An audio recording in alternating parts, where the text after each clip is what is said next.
Today is day 1 for the Come Follow Me study for this week, June 3rd through the 9th. They were steadfast and immovable, Mosiah 29 through Alma 4. Monday, June 3rd, 2024, Mosiah 29. Liken the scriptures to yourself. Consider how the stories and teachings of the scriptures apply to your life. For example, you might find similarities between problems you notice today and the problems the Nephites faced in Alma 1 through 4. The world has seen many forms of government develop: democracies, republics, monarchies, patriarchies, matriarchies, and oligarchies, to name a few. In their 1,000-year history, the Nephites employed several of these forms of government. One of the greatest lessons emerging from the Book of Mormon is this: most forms of government work well when the people are righteous. No form succeeds when wickedness abounds. The Lord did not wish ancient Israel to have a king. They had a system in which they were governed by judges, but the people wished to be like the other nations surrounding them. Finally, after much agitation among the people, the Lord told the prophet Samuel, "Hearken unto the voice of the people in all that they say unto thee. For they have not rejected thee, but have rejected me, that I should not reign over them." Then he instructed Samuel to tell the people of all the evils that having kings would bring upon them. After the warning, the Lord helped Samuel find the best man, and he was anointed king. This event happened nearly 500 years before Lehi left Jerusalem with his family, so it was quite natural for the Nephites and the Lamanites to follow the Jewish tradition and set up kingdoms. However, through the brass plates, they also had a knowledge of the earlier rule of the judges, and Mosiah would have known that this was more in harmony with the will of the Lord. Hence, when each of his sons refused to be king, Mosiah set up a new system of government, a reign by judges. This chapter describes how well that system worked during its initial stages when the people were righteous. Some might see King Mosiah's proposal to replace kings with elected judges as merely wise political reform, but to the Nephites, especially those who lived under wicked King Noah, this change had spiritual significance too.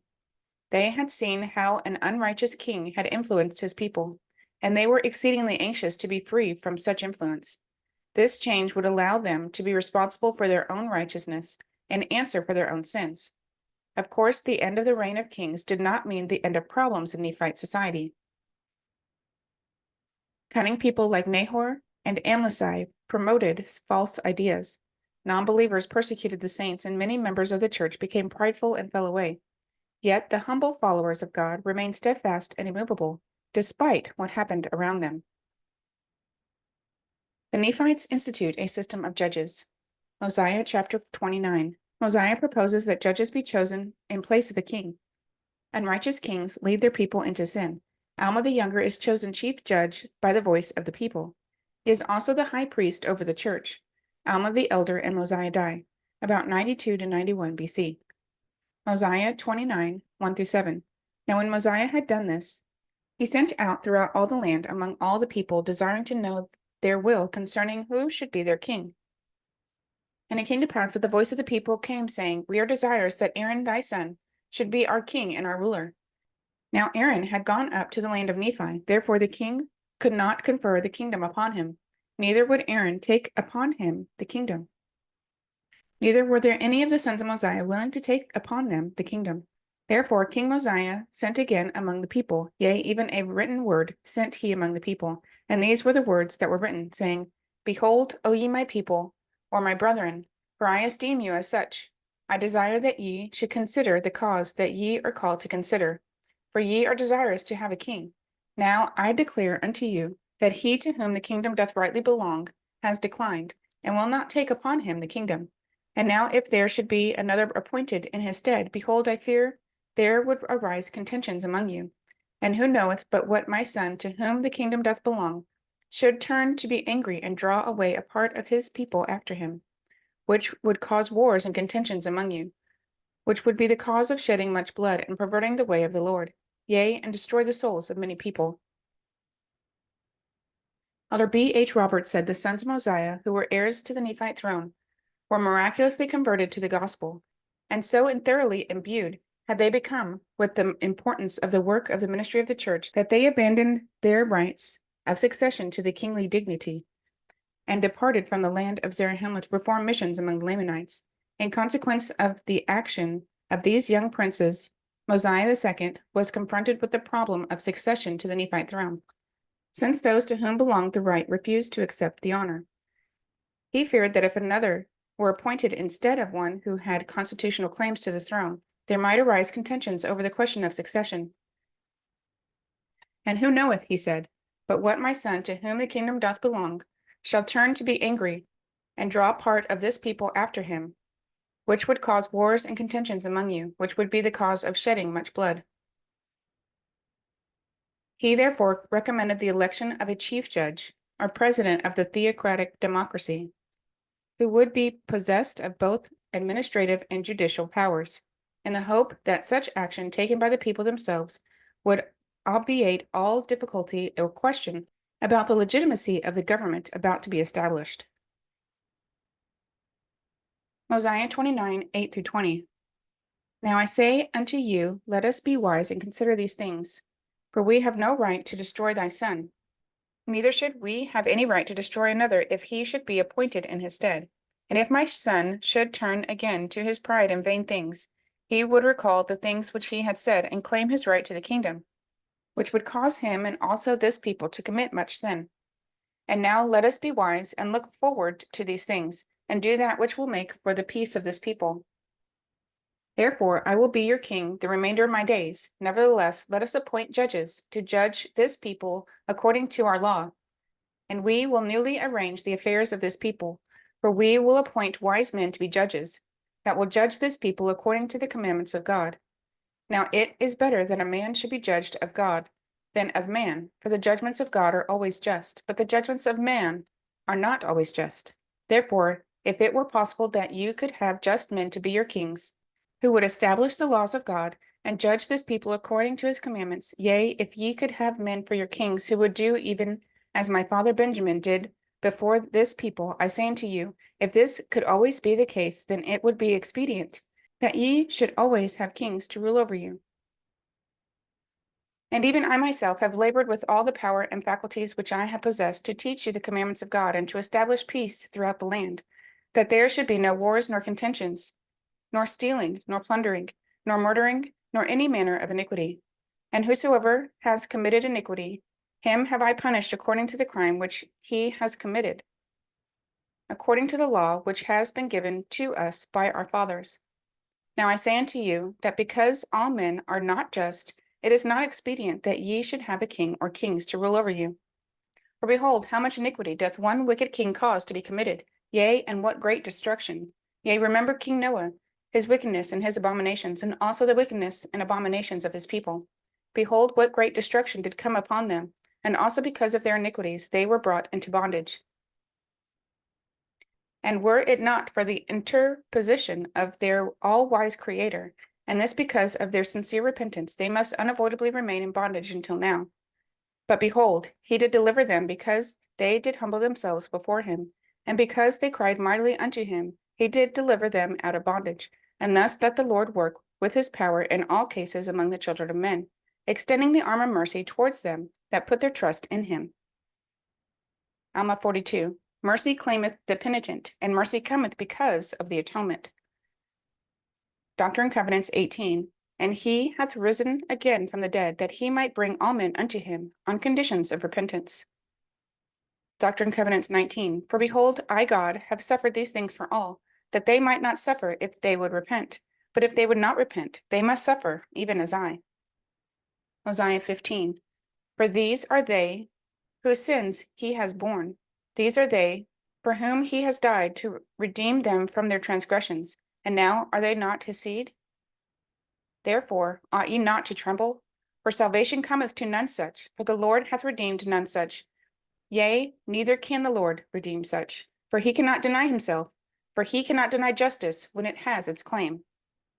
Mosiah 29, 21-24. And behold, now I say unto you, ye cannot dethrone an iniquitous king, save it be through much contention and the shedding of much blood. For behold, he has his friends in iniquity, and he keepeth his guards about him, and he teareth up the laws of those who have reigned in righteousness before him, and he trampleth under his feet the commandments of God. And he enacteth laws, and sendeth them forth among his people, yea, laws after the manner of his own wickedness. And whosoever doth not obey his laws, he causeth to be destroyed.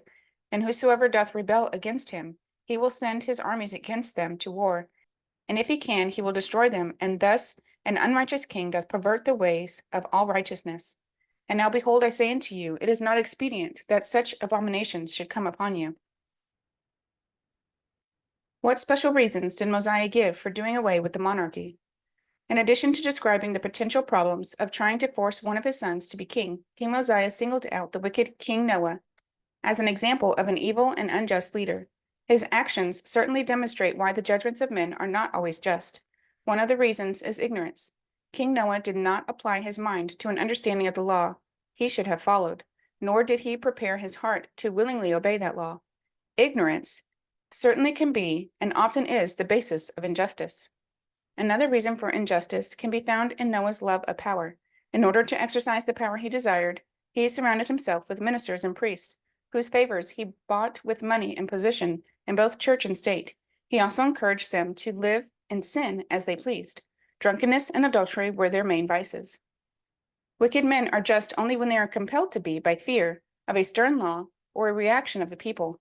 Under Noah, the wicked prospered, but they did not have to fear because the king and his priest wrote the laws and interpreted them to accommodate their vices. This injustice was built into their law so they could oppress the workers and producers and glut themselves on the labor of others. Following is a brief list of reasons that caused Mosiah to feel that the time had arrived to give up the hereditary monarchy, which had governed the Nephites for 500 years. 1. Contention and bloodshed may result from disputes over rightful successors to the office of king when the total power of the monarchy is at stake. 2. Monarchy can be an effective and good form of government when the king is like Benjamin or Mosiah, but such kings are rare. All men are not just. 3. One wicked king can do great harm and undo all the good accomplished by a previous good king. 4. A bad king cannot be dethroned without bloodshed because he maintains himself in office through wicked friends in high offices and through wicked laws. 5. Wicked kings cause the people to be wicked and irresponsible. Mosiah 29:25. Therefore choose you by the voice of this people judges, that ye may be judged according to the laws which have been given you by our fathers, which are correct, and which were given them by the hand of the Lord. While Mosiah did not directly comment much about the sovereignty of God, he did say something about the law. In Mosiah 29:11, 25, and 28, Mosiah clearly stated that elected officials were to judge or rule the people according to the law. In verse 25 especially, he made it clear that this law had come down to them from their fathers, and that their fathers had received it from God. This, of course, was the civil code given to their fathers by Moses. It also became one of the main foundations upon which were built many of today's civil codes. King Mosiah gave his people certain rules and principles. It could be summarized as follows. 1. They were told to elect good men to be their judges. In the Book of Mormon context, a judge's duty includes the duties of what we might call sheriffs, legislators, soldiers, governors, and judges. 2. They were to judge the effectiveness of a candidate by how well he upheld those laws handed down from their fathers, the civil laws of Moses, which laws they believed came from God. The judge was to have no coercive control over the religious forms of worship. 3. If they became evil and elected evil men, they would bring down the judgments of God upon them. What does it mean to be ruled by law rather than by people? When a statesman argues for the rule of law rather than for the rule of man, he does not mean that there shall be no presidents, prime ministers, judges, sheriffs, or legislators. He means that these and all other officers shall base their arrests, judgments, punishments, and so forth on a law that they respect more than any selfish end. It is a codified law. It is a law that is held to be practically inviolate. That is, nobody can change it because they believe it came from God or from some other accepted source. It is a law that is fair. It treats everyone the same, regardless of wealth, sex, race, social class, or any other criterion. To be governed only by a people who does not base his role on law means to set the law aside and give officials power to pander to the special needs or wants of themselves, pressure groups, or special friends. How do modern prophets feel about obedience to law? President Joseph Fielding Smith said, "Any member of this church who will not sustain the established laws of the land is not only disloyal as a citizen of the government, but he is disloyal to his church and disloyal to God.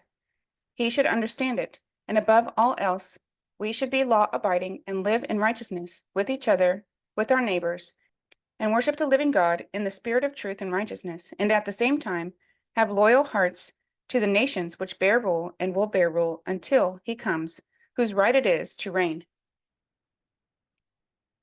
Mosiah 29:26. Now it is not common that the voice of the people desireth anything contrary to that which is right, but it is common for the lesser part of the people to desire that which is not right.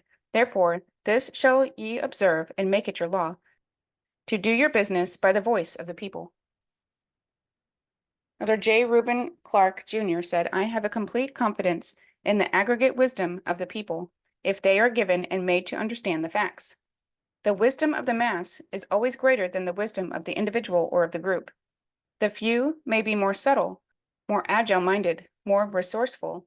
They may for a time push to the front and scamper ahead in the march.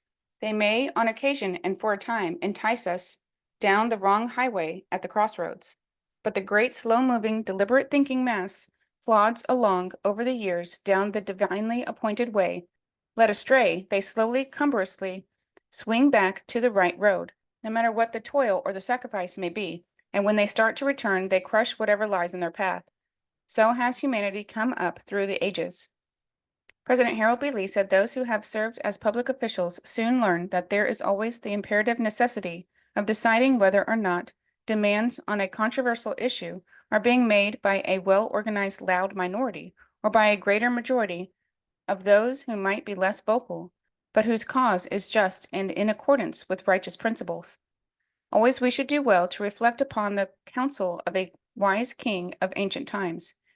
Now it is not common that the voice of the people desireth anything contrary to that which is right, but it is common for the lesser part of the people to desire that which is not right.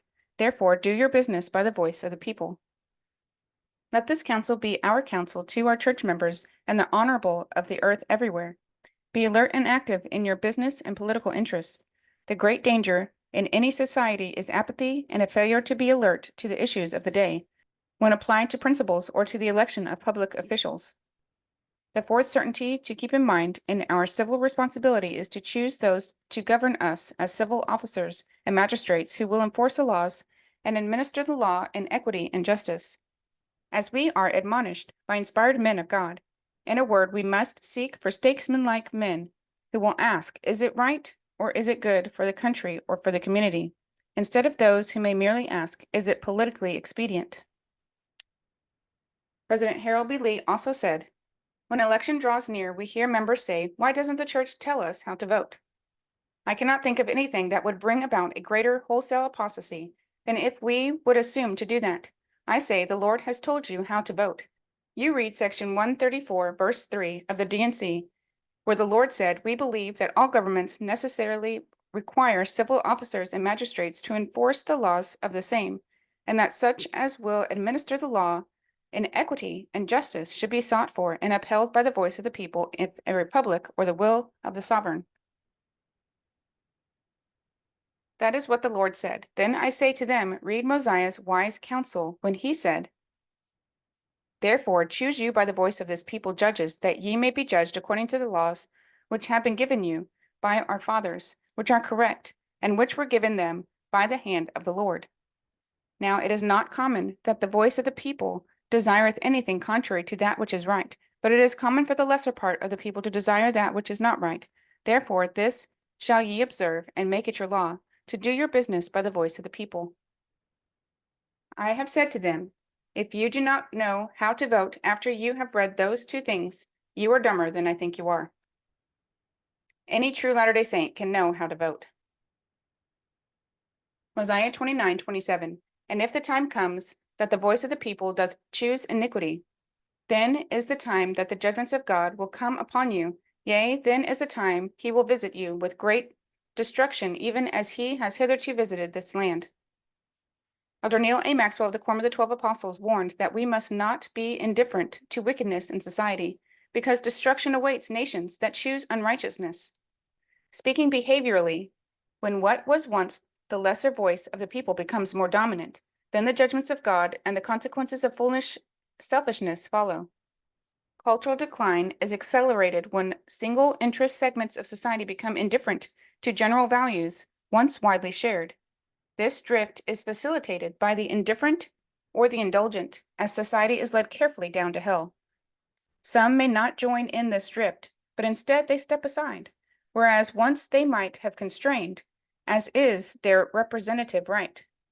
We actually have an obligation to notice genuine, telltale societal signs. For what happens in cultural decline, both leaders and followers are really accountable.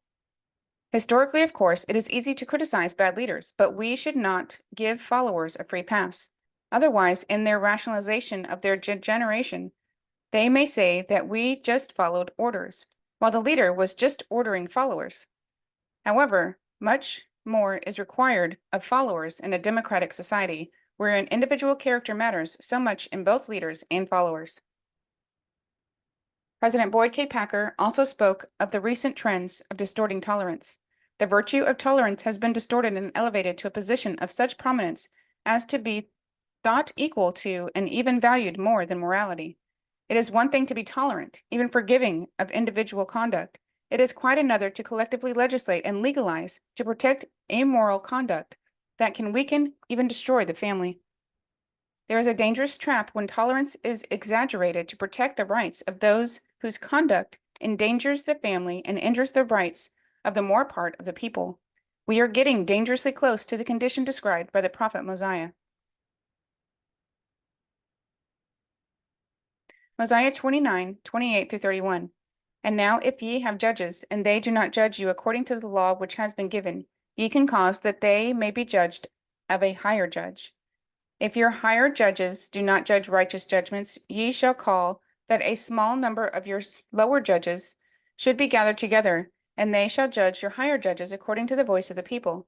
And I command you to do these things in the fear of the Lord, and I command you to do these things, and that ye have no king, that if these people commit sins and iniquities, they shall be answered upon their own heads. For behold, I say unto you, the sins of many people have been caused by the iniquities of their kings. Therefore their iniquities are answered upon the heads of their kings. Under what conditions would a system of judges be a bad system? Elder George Q. Cannon said, while the people are pure, while they are upright, while they are willing to observe law, the best results must follow the establishment and maintenance of the government like this. But on the other hand, if the people become corrupt, if they give way to passion, if they disregard law, if they trample upon constitutional obligations, then a republican form of government like ours becomes the worst tyranny upon the face of the earth. An autocracy is a government of one man, and if he be a tyrant, it is the tyranny of one man. But the tyranny and irresponsibility of a mob is one of the most grievous despotisms which can exist upon the face of the earth. Mosiah 29:32. And now I desire that this iniquity should be no more in this land, especially among this my people. But I desire that this land be a land of liberty, and every man may enjoy his rights and privileges alike, so long as the Lord sees fit that we may live and inherit the land, yea, even as long as any of our posterity remains upon the face of the land. Elder B. H. Roberts said, because this great Book of Mormon thought is this, that while governments derive their just powers from the consent of the governed, there goes with that the awful moral responsibility, direct to God, of every man and woman participating as sovereigns in a free government. For the kind of government that obtains in such country, the great doctrine of direct moral responsibility to God of a free people is indeed a soul-inspiring utterance, but it is also an awe-inspiring condition, and on its face bears evidence of the divine source whence it comes. It was upon this principle of confidence in the ability of the people to govern themselves that the Lord inspired those whom we call the fathers of our republic, the founders of the Constitution. It was upon this great principle of belief in the ability in the people for self-government that the cornerstones of this republic were laid. President Ezra Taft Benson said, keep in mind that the people who have created their government can give to that government only such powers as they themselves have. They cannot give that which they do not possess. The proper function of government is limited only to those spheres of activity within which the individual citizen has the right to act. by deriving its just powers from the governed. Government becomes primarily a mechanism for defense against bodily harm, theft, involuntary servitude. It cannot claim the power to redistribute the wealth or force reluctant citizens to perform acts of charity against their will. Government is created by man. No man can delegate a power that he does not possess. The creature cannot exceed the creator. Mosiah 29:33-34. And many more things did King Mosiah write unto them, unfolding unto them all the trials and tribulations of a righteous king, yea, all the travails of a soul for their people, and also all the murmurings of the people to their king. And he explained it all unto them. And he told them these things ought not to be, but that the burden should come upon all the people, that every man might bear his part. Doctrine and Covenants 134. We believe that governments were instituted of God for the benefit of man, and that he holds men accountable for their acts in relation to them, both in making laws and administering them, for the good and safety of society. Doctrine and Covenants 98. I, the Lord God, make you free, therefore ye are free indeed, and the law also maketh you free. Nevertheless, when the wicked rule, the people mourn. Therefore honest men and wise men should be sought for diligently, and good men and wise men ye should observe to uphold. Otherwise, whatsoever is less than these cometh of evil. Mosiah 29:35-39. And he also unfolded unto them all the disadvantages they labored under, by having an unrighteous king to rule over them, yea, all his iniquities and abominations, and all the wars and contentions and bloodshed, and the stealing and the plundering, and the committing of whoredoms, and all manner of iniquities which cannot be enumerated, telling them that these things ought not to be, that they were expressly repugnant to the commandments of God. And now it came to pass, after King Mosiah had sent these things forth among the people, they were convinced of the truth of his words. Therefore they relinquished their desires for a king, and became exceedingly anxious that every man should have an equal chance throughout all the land. Yea, and every man expressed a willingness to answer for his own sins. Therefore it came to pass that they assembled themselves together in bodies throughout the land, to cast in their voices concerning who should be their judges, to judge them according to the law which had been given them. And they were exceedingly rejoiced because of the liberty which had been granted unto them. President David O. McKay said, with free agency there comes responsibility. If man is to be rewarded for righteousness and punished for evil, then common justice demands that he be given the power of independent action. A knowledge of good and evil is essential to man's progress on earth. If he were coerced to do right at all times, or were helplessly enticed to commit sin, he would merit neither a blessing for the first nor a punishment for the second. Man's responsibility is correspondingly operative with his free agency. Actions in harmony with divine law and the laws of nature will bring happiness, and those in opposition to divine truth, misery. Man is responsible not only for every deed, but also for every idle word and thought. King Mosiah said that a wicked ruler destroyed freedom, causes sin to be committed, and even causes destruction. Again, he used King Noah as the example of a wicked ruler. Remember that Mosiah had just recently read the accounts of the tragic Nephite colony in the land of Nephi-Lehi, so Noah was fresh on his mind. What did Noah's weakness cause? One thing it caused was the bondage of the Nephites to the Lamanites. Quite often the wickedness and decadence of rulers cause a nation to fall into the grasp of another nation. The downfall of Rome is a classic example. The Old Testament is a history of the ups and downs of the Israelites. These ups and downs coincide with the virtue of the rulers. And what about the people? Did they not reflect the condition of the rulers? That is the case in the Book of Mormon. Time and again, the record shows that wickedness in the people led to the ascent of power of evil men. Occasionally, we have an example of a righteous leader trying to help a wicked people. Mormon is a good example of this, but this situation is an exception. What else came from Noah's wickedness? He didn't use the taxes for national defense or to curb lawlessness. He used them to support himself and his friends in luxurious circumstances. Then, when all his weakness and failure to keep up their defenses led to bondage to the Lamanites, the people were taxed even more heavily, half of all they produced. Thus we find that a group of producers were giving up half of all they earned for the support of indolent men who loved all manner of sin and debauchery. And what was the cause? Wickedness. In fact, the wickedness and misery of the people could be traced to their support of a wicked man, King Noah. But don't forget Mosiah's point. People should be held responsible for their own sins and their own affairs. Then, if they lose their freedom and prosperity, they can blame no one but themselves. Do you realize that when you commit sin or crime, you decrease freedom for yourself and others? You also decrease prosperity by raising the cost of government and production.